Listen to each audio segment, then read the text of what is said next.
What's happening, folks? My name is Robbie, and today I'm going to be talking about the 5 books that I would recommend to anyone looking to get into investing.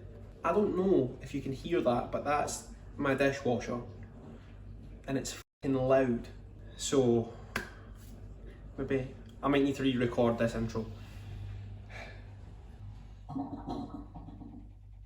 Now, I wouldn't say I'm this mega rich investor. I've got small experience in investing over the past couple of years, but these 5 books are the 5 books I would probably give credit to for me not being skint. Well, not as skint. So let me grab these books and we'll get into it. Okay, book number 1. Book number 1 is Rich Dad Poor Dad by Robert Kiyosaki. I have this book somewhere, but I don't know where it is. I loaned it to someone and I can't find it. You can ask anyone involved in investing, particularly property investing, on book recommendations, and this will be in that list. This book basically boils down to why you should spend your money on investments as opposed to liabilities. If you've found this video on YouTube, you probably already know the difference between an asset and a liability. An asset puts money in your pocket, a liability takes money out of it. So this book is based on Robert's 2 dads.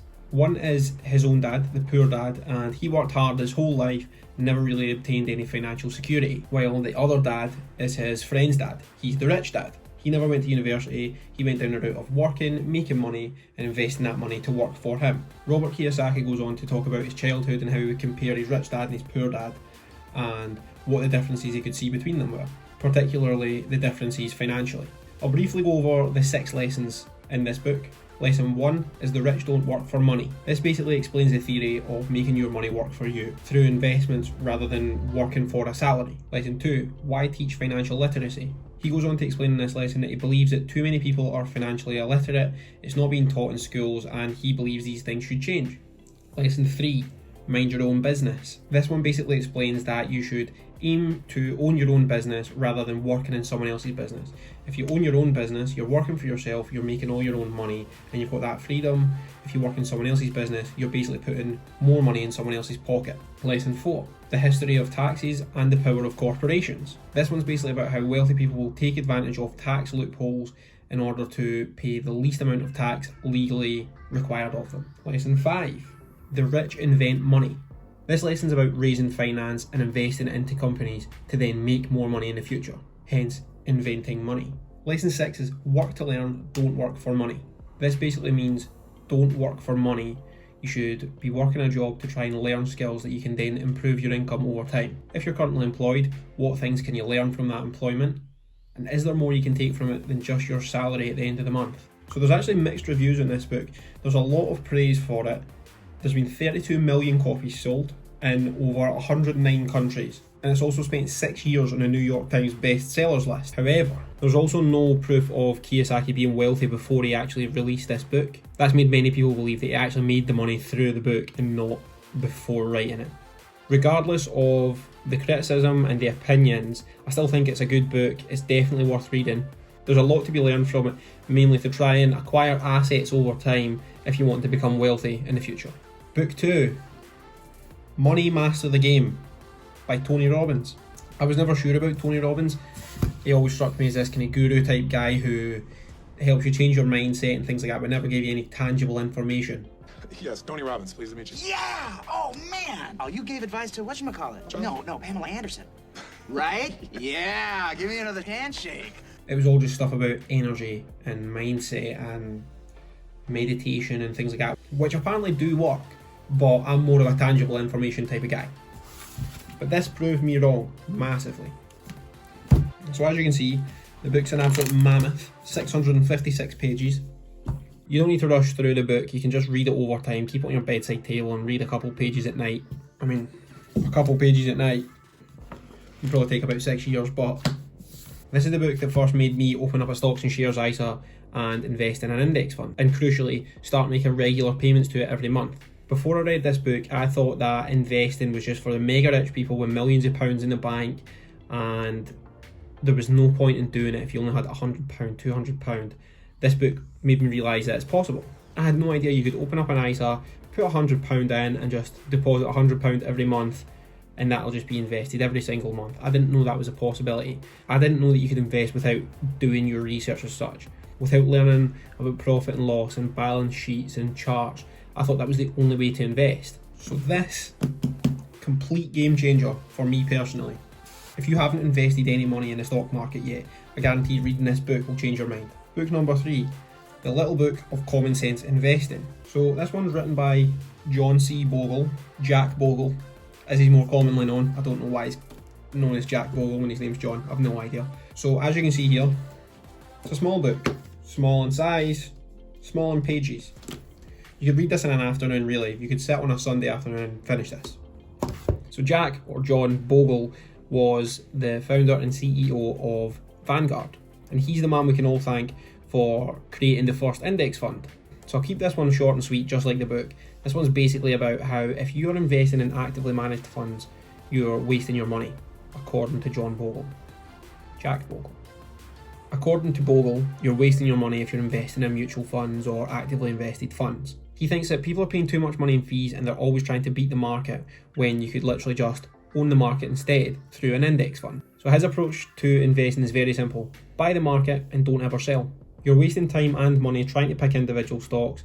You're getting taxed and you're paying fees every time you buy a stock, sell a stock, and he believes you should just own the index fund and be done with it. There's a really great quote attributed to this. It's, "Don't look for the needle in the haystack, buy the haystack." So like I said before, short and sweet, just a small little book, but it should definitely be on your list. Book number 4, another one that I've lost. I believe I also gave this one to a friend, but who knows, it's not on the bookshelf there, it's not on the other bookshelf, I can't find it. This book is The Millionaire Next Door by Thomas J. Stanley. So The Millionaire Next Door is slightly different to the previous 3 books. It focuses less on where you should be investing your money and more on what you should be doing with your money when you earn it and how much you're spending. I'll be completely honest, it makes you feel guilty.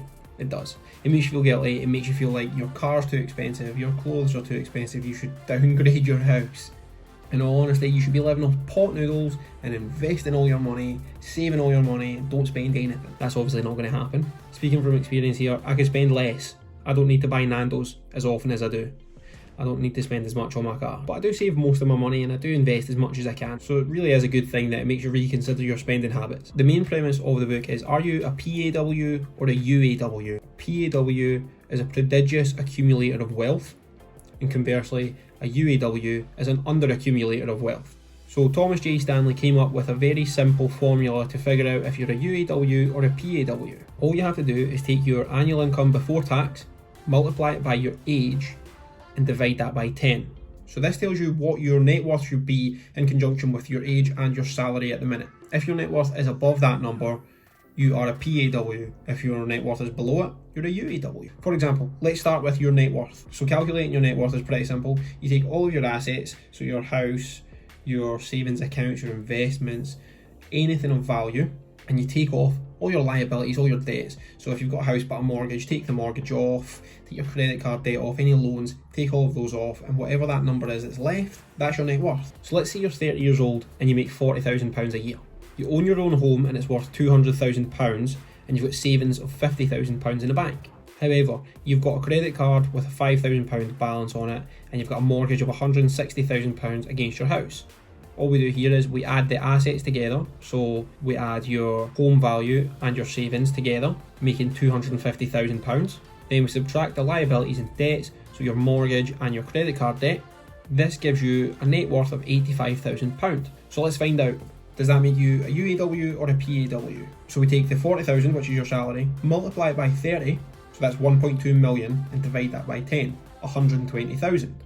So we know your net worth is £85,000. So going off Thomas J. Stanley's formula, you are a UAW, and you should look to decrease your expenses and increase your savings and investments. If these numbers sound familiar, you should probably buy this book. It's very good. Obviously, working out your net worth is slightly more complicated a lot of the time than just finding out how much your house is worth, taking off the mortgage and sticking on your savings. But I've kept it simple for this example. Book number 5, The Warren Buffett Way by Robert G. Hagstrom. So it wouldn't be a video about investing in finance books without a mention of Warren Buffett. As it stands, Warren Buffett is the 6th richest person in the world. He has a net worth of $88 billion.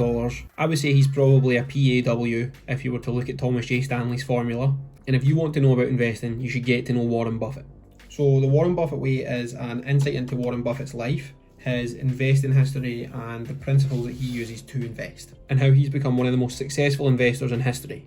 So one of Warren Buffett's main principles here, and this might come as a shock to all the Trading 212 and Robinhood traders who are all buying GameStop and AMC and Nokia, but Warren doesn't buy the stock, he buys the company. He's not looking for bullish patterns, bearish patterns, candlesticks and line graphs. He looks into the business itself. Who's managing the business? What are the profits? What's the turnover? Who are the board members? Who are the management? So he's what they call a value investor. He has a very specific investment criteria based on how much debt the company has, what assets it owns, what are the profits. And the most important one for him is it undervalued? Does he believe that this company is undervalued? If the company is undervalued, Warren's probably going to buy it. After you finish this video, go and watch some interviews with Warren Buffett, go and watch some of his lectures. The man's a genius when it comes to investing. Just a little side note on Warren Buffett. He's a simple man, he doesn't drive a Rolls Royce, he doesn't live in an enormous mansion. He's lived in the same house for like 50 years. He drives a 2014 Cadillac, and every morning on the way to the office, he goes for a McDonald's breakfast. He never spends more than $3.17 on the breakfast, which is less than I spend most mornings on Starbucks, and I've got considerably less money than Warren Buffett. And he makes his decision on what he's going to have for breakfast that morning based on the market. So if the market's up, he'll spend the $3.17 on the bacon, egg and cheese, and if the market's down, he'll spend like $2.50 on the cheaper option at McDonald's drive-thru. This man is the 6th richest man in the world, and he doesn't spend more than $3.50 on his breakfast in the morning. I know there's a handful of people watching this video that spend more than that every single morning on Starbucks. I'm one of those people as well, so there's another thing that we come into the millionaire next door situation. We should be decreasing that. If you're a young person, or not so young, and you're looking to get into investing, this is the book you should be reading. This is the man you should be studying. In fact, I'm going to add this to my list that I'm going to reread this year. If there's one man you should be learning about, this guy.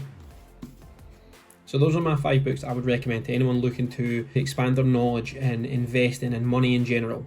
If you're sitting there with a couple £100 in the bank and you don't know what to do with it, read these 5 books. You will definitely have a rough idea on what direction you want to go in. Like I said before, these books are all the reason, particularly this one, are all the reason that I'm not as skint as I was a few years ago. And that's all that matters, being less skint than you were last year. You don't need to make £1 million this year and £2 million next year. Just be a little bit less skint than last year. You're on the right track. So folks, I hope you enjoyed this video. Comment down below and let me know what books you would recommend.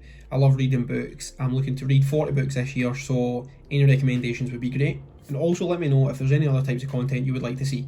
And as always, hit the like button and subscribe to the channel. I'm currently sitting on 83 subscribers. I'd love to get to 100 by the end of February. Thank you for watching, and I'll see you next Friday.